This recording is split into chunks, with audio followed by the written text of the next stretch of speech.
Sabahınız xeyir olsun.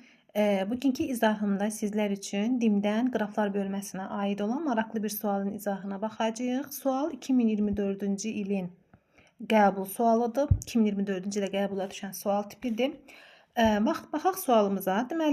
Baxın ki, bizə deməli qraf verilir və deyir ki, qonşuluq matrisi tərtib olunarsa sıfırların sayı neçə olar? Deməli, belə düstur fikirləşək ki, ümumi sıfır və birlərin sayından biz sıfırların sayını çıxanda birlərin sayını tapacağıq. Birlərin sayında çıxanda sıfırların sayını tapacağıq. İlk öncə gəlin görək bu qrafda neçə dənə ümumi sıfır və bir var. Saysaq biz bu qrafın ortadakılar da daxil olmaqla, yəni bu hissənin də nöqtələri, təpə nöqtələri daxil olmaqla şərti ilə 20 dənə təpəsi var. Baxın 1, 2, 3, 4, 5, 6, 7, 8, 9, 10, 11, 12, 13, 14, 15, 16, 17, 18, 19, 20 dənə təpəsi var. 20 dənə təpəsi varsa, 20 təpə, yəni bu 20-nin kvadratı, ümumi 400. 400 dənə 0 və 1 var. Ümumi 400 dənə, yəni ikisi bir yerdə 0 və 1-lərin sayı ikisi bir yerdə 400 dənədir. Amma bilmirik ki, hələ sıfırların sayı nə qədərdir, birlərin sayı nə qədərdir.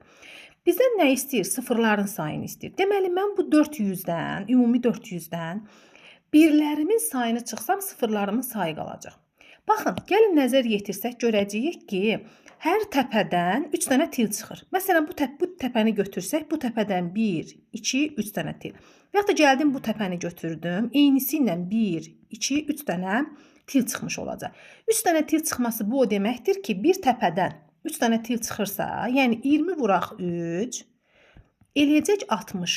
Bu tillərin sayı hər biri, yəni bu xətlərin hər biri bizə birlərin sayını verir. Deməli, 60 dənə birimiz var. Ümumi dedik ki, biz ümumi 0 və 1-lərin sayından birlərin sayını çıxsaq, bizim sıfırımızın sayı qalacaq. Yəni 400-dən 60-ını çıxsaq, bərabər olacaq 340-a. Bu da 340 dənə sıfırımız var imiş. Deməli, cavabımız olacaqdı B variantı.